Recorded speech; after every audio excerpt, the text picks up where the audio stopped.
तो गरीबदास साहिब जी ने अपनी अमृतवाणी में बताया कि ना सतगुरु जननी जने उनके माना बाप, पिंड ब्रह्मांड से रहित हैं जहां न तीनों ताप। वो परमात्मा कबीर परमेश्वर जी हैं जो उनका जन्म किसी मां से नहीं हुआ।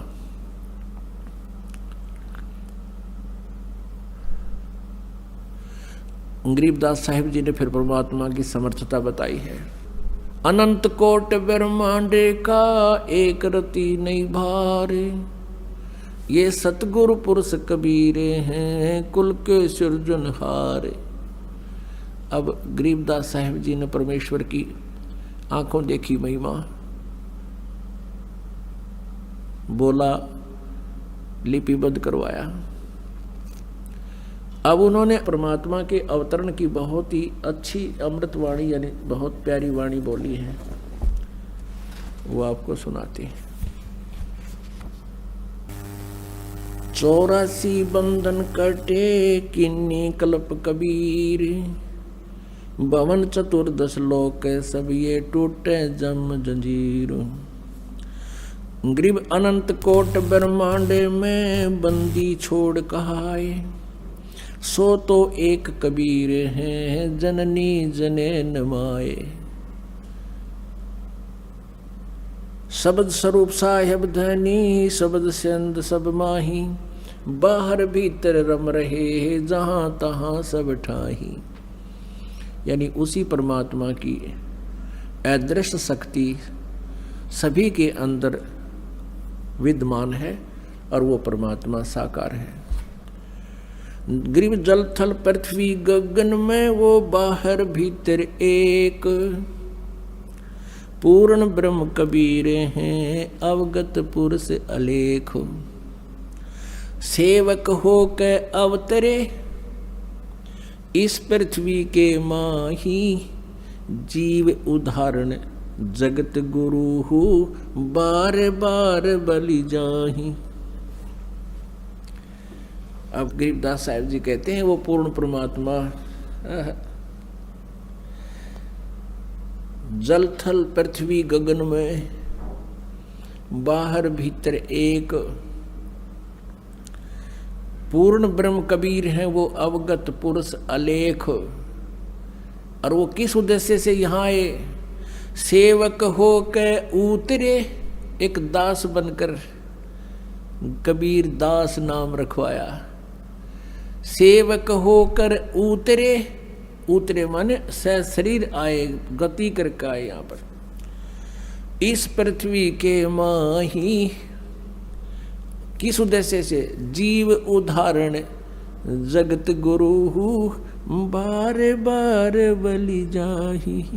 गरीबदास जी कहते हैं हम जीवों का उद्धार करने के लिए वो परमात्मा सशरीर अवतरित हुए और कहते हैं जीव उदाहरण के लिए वो जगत गुरु सारी पृथ्वी को ज्ञान देने के उद्देश्य से सबका गुरु बनकर, और कहते हैं उसको बार बार बलिहारी जाऊं उस परमात्मा पर जिसने ऐसी दया करी हम काल के जाल में फंसे हुए प्राणियों पर। पुण्यात्माओं, ये काल कौन है जो गीता जी अध्याय नंबर 11 के श्लोक नंबर 32 में कहता है मैं काल हूं और सबको खाने के लिए अब प्रवृत्त हुआ हूं। अर्जुन तू ना युद्ध करेगा तो भी मैं इनका नाश करूंगा।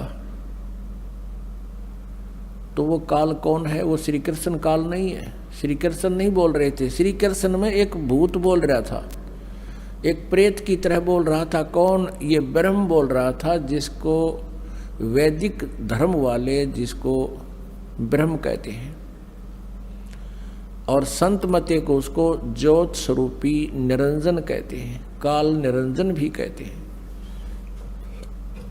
वो गीता जी अध्याय नंबर 4 के श्लोक नंबर 5 और 9 में कहता कि अर्जुन मेरे जन्म और तेरे जन्म मृत्यु बहुत हो लिए और मेरे भी बहुत हो लिए, तू नहीं जानता मैं जानता हूं।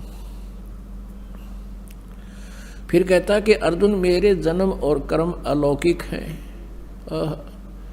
अब उसके कर्म न्यों अलौकिक हैं कि मैं कभी किसके सामने नहीं आता। गीता जी अध्याय नंबर 7 के श्लोक नंबर 24-25 में गीता ज्ञानदाता युग काल श्री कृष्ण में बोल रहा है। ये कहता है कि ये बुद्धिहीन जन समुदाय, ये सामने खड़े लोग मुझे कृष्ण मान रहे होंगे। I am not Krishna. मैं कभी व्यक्ति रूप में किसी के समक्ष प्रकट नहीं होता। मैं कभी किसी के सामने एज इट इज नहीं आता। मैं अपनी योग माया से छुपा रहता हूँ। ये मेरा घटिया नियम है। अवय अनुतमाम, ये मेरा अटल घटिया नियम है। तो वो कहता है इसी आधार से मैं किसी के सामने नहीं आता। तो ऐसे जन्म और कर्म अलौकिक हैं। कर्म तो ऐसे अलौकिक हैं कि वो किसी में प्रवेश करके और जो करना कराना है वो कर देता है, और भला बुरा जिसके अंदर वो प्रवेश करके करता है इस क्रिया को, उसी के निमित्त हो जाता है। जैसे एक बार गंधर्वों का और नागों का आपस में झगड़ा हो गया। गंधर्वों ने नागों को हरा दिया। नागों ने फिर प्रार्थना की, भगवान की स्तुति की। युग काल विष्णु रूप में प्रकट हो गया और कहा कि तुम, एक राजा ससाद है, उसको लड़ने के लिए तैयार करो। उसके शरीर में प्रवेश करके मैं भूत की तरह जाकर इन सब न मार दूंगा, गंधर्वों का नाश कर दूंगा। ऐसा ही कर दिया। ऐसे ही एक बार राक्षस और देवताओं के आपस में झगड़ा हुआ। उस समय देवताओं राक्षसों से हार गए। ये विष्णु पुराण में लिखा है।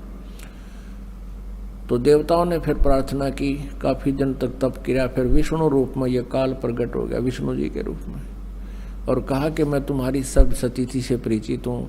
तुम प्रकुत्स नामक उस राजा को लड़ने के लिए तैयार करो। मैं उसके शरीर में प्रवेश करके सबको मार दूंगा, हरा दूंगा। ऐसा ही कर दिया। तो ये काल है जब महाभारत के युद्ध में श्री कृष्ण जी बिल्कुल रुचि नहीं रखते थे युद्ध करने और कराने की, क्योंकि उन्होंने स्वयं भी कह दिया था मैं हथियार नहीं उठाऊंगा।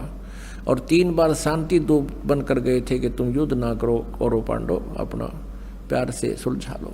जब नहीं मानने थे, जब कह दिया था कि मैं युद्ध भी नहीं करूंगा, हथियार भी नहीं उठाऊंगा, एक तरफ मेरी सेना होगी, एक तरफ मैं होऊंगा।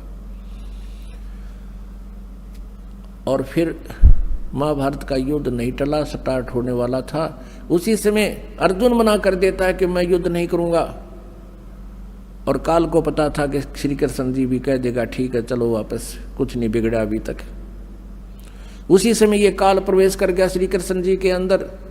ये 21 ब्रह्मांड का स्वामी जिसने हमें यहाँ फंसा रखा, धोखा दे रखा है, अपने उल्लू सीधा करता है। 1 लाख मानव शरीरधारी प्राणियों को नित्य आहार करता है, खाता है। उस उद्देश्य से इसने वो जुल्म करवाना था और हमें यहाँ फंसा के रखना है। तो इसी उद्देश्य से उसने ये सब जुगाड़ जोड़ रखा। तो ये कहता है कि मेरे जन्म और कर्म अलौकिक हैं। तो ऐसे वो कहता है 11वें अध्याय के 32वें श्लोक में कि मैं काल हूं। अर्जुन कहता है 11वें अध्याय के 21वें श्लोक में कि भगवान आप तो देवताओं को भी खा रहे हो, ऋषि महर्षियों भी आपसे कांप रहे हैं, हाथ जोड़ रहे हैं, मंगल हो मंगल हो, मंगल कामना कर रहे हैं, हमें बख्श दो बख्श दो। और ये देवताओं का झुंड का झुंड आपके मुख में समा रहा है। तब 11वें अध्याय के 32वें श्लोक में कहता अर्जुन मैं तो काल हूं और सब न खाऊंगा। तो पुण्यात्मा हम इस काल के जाल में फंसे हुए हैं, इसने हमें मिसगाइड किया हुआ है। और 1 लाख मानव शरीरधारी प्राणियों के आहार करने का इसको श्राप लगा हुआ है, क्योंकि इसने सतलोक में उस शाश्वत स्थान पर सनातन परम धाम में जब हम सभी थे और ये भी था, वह एक भयंकर गलती की थी। और हमने भी इसका अनुसरण किया था, और हम भी अपने पूर्ण परमात्मा से विमुख होकर हम पतिव्रता पद से गिर के हम अपने उस मालिक से हृदय हटाकर इस काल में लगा बैठे, और इसके साथ हम यहाँ आ गए। इसने 3 बार तप करके ये अपना सारा डमडमा उस पूर्ण परमात्मा कबीर देव से ही प्राप्त किया हुआ है। जब तक हमारे पुण्य रहे, सतयुग में, प्रथम सतयुग में हमें स्वर्ग में रखा, वहाँ स्वर्ग बना दिया, वहाँ नकली सतलोक अलखलोक वो डुप्लीकेट बना दिए, वहाँ रखा। जिसके पुण्य क्षीण होते रहे या किसी ने वहाँ कोई गड़बड़ कर दी, शरारत कर दी, उनको पृथ्वी पर पटकता रहा। इस पृथ्वी पर जैसे पहले हिंदुस्तान के अंदर कोई स्त्री या पुरुष कोई ऐसा अनैतिक कार्य कर देते थे जो समाज में निंदनीय होता था, उन दोनों को या एक एक जो जैसा भी करता था उनको काला पानी छोड़ाया करते थे।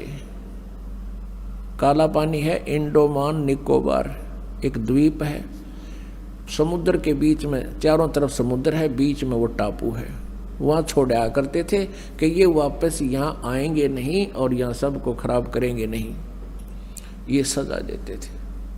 फिर वहाँ धीरे धीरे धीरे धीरे हजारों की संख्या में स्त्री पुरुष हो गए।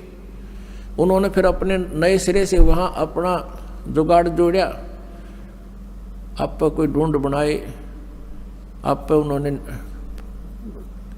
वहाँ तो फिर शुरू में तो एक ऐसा था जैसे जंगली राज होया करे, सब आपस में दुराचार करने लगे, उनसे संतान होने लगी और फिर वहाँ धीरे धीरे उन्होंने अपना नियम ठीक सा कर लिया।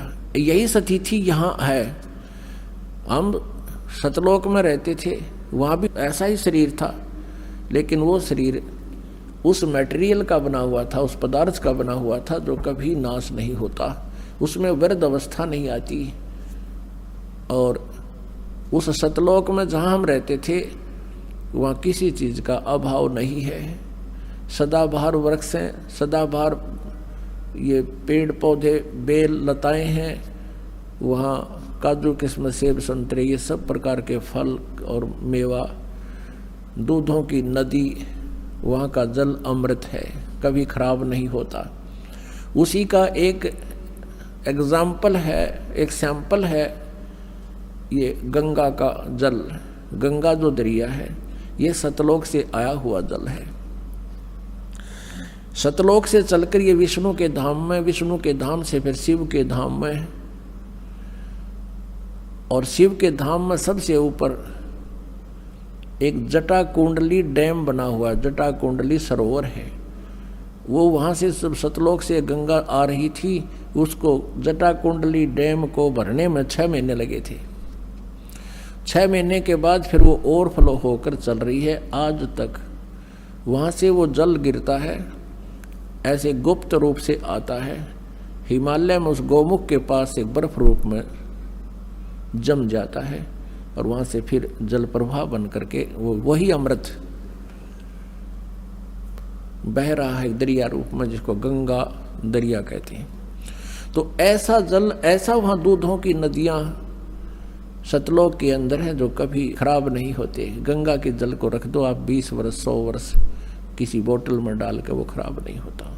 तो ये एक एग्जाम्पल दिया परमात्मा ने कि इस कलयुग के पिछली पीढ़ी में हमारी महिमा को समझाने के लिए एक ये बहुत ही जो है ना एक प्रमाण का काम करेंगे। ऐसा लोक है, ऐसा स्थान है, वहाँ पर ऐसा आहार है, ऐसा जल है। तो हम वहाँ रहा करते थे, हमने अपने पैर पे कवाड़ा मारा, इसके साथ आगे अब हम रो रहे हैं। इसने हमें इतना ज्ञानी बना दिया, हम अपने भगवान को पहचान नहीं पा रहे हैं। अपने नकली दूत बनाकर यहाँ नीचे भेज दिए और उनके द्वारा स्वयं ही उनमें प्रवेश करके या अपने रिमोट से गलत ज्ञान प्रवेश करके उनसे परमात्मा की परिभाषा बदलवा दी इस काल भगवान ने। और सभी परमात्मा को निराकार बताते हैं। तो निराकार बताने वालों ने जो साधनाएं की, उस साधना से प्रभु प्राप्ति हुई नहीं, उन्होंने भी सेकंड कर दिया, समर्थन कर दिया, हजारों वर्ष समाधि लगा करके कि परमात्मा निराकार है।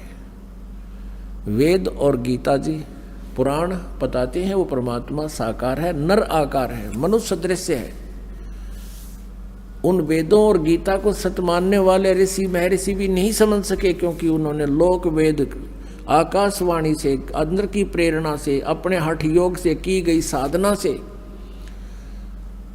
काल ने उनसे यही निर्णय निकलवा दिया कि गॉड इज फॉर्मलेस, परमात्मा निराकार है। जबकि वो पढ़ते हैं, विद्वान पुरुष थे, संस्कृत जानते थे, पढ़ते भी थे, लेकिन उस अज्ञान के आधार को उन्होंने लोक वेद को मुख्य रखा, सदग्रंथों को भी वो मानते थे, ये भी मान्य है। लेकिन उन सदग्रंथों को अब इस दास पर कृपा हुई परमात्मा की देखा, उस परमेश्वर ने इस दास का ज्ञान योग खोल दिया। अब हम इधर से तो हिंदू धर्म को मानते हैं, हिंदू धर्म को मानते हैं तो हिंदू धर्म के हमने सदग्रंथों को भी मानना ही पड़ेगा, क्योंकि कोई भी प्रचार किसी देव का जो भी हमें सुनने को मिला, उन सुनाने वालों ने यही कहा कि हम शिव पुराण में ऐसा लिखा वहाँ से सुना रहे हैं, गीता जी में ऐसा लिखा है उसको वहाँ से सुना रहे हैं, शिव विष्णु पुराण में ऐसा लिखा है, दुर्गा पुराण में ऐसा लिखा है, और वेदों में ऐसा लिखा है। तो उस समय हम सभी अशिक्षित थे, जनता अशिक्षित थी, और संस्कृत भाषा के ग्रहण करने का, शिक्षा ग्रहण करने का एक ब्राह्मण वर्ग को ही अधिकार था। ऐसा नियम बनाया हुआ था कि ब्राह्मण विद्या ग्रहण करेंगे और बाकी 4 वर्ण बना दिए थे, वो अपना अपना कार्य अलग करेंगे। इस आधार से अन्य जनता शिक्षा ग्रहण नहीं करती थी। तो इन शिक्षा ग्रहण करने वालों को, यानी संस्कृत भाषा के जानने वालों को वेदों का ज्ञान नहीं था। संस्कृत भाषा जरूर थी, पढ़ लेते थे, लेकिन वो समझ नहीं सके। वेद पढ़े पर वेद न जाने, ये बच्चे पुराण 18। जड़ को अंधे पत्ते खोआवे, ये भूल गए सिरजनहारा।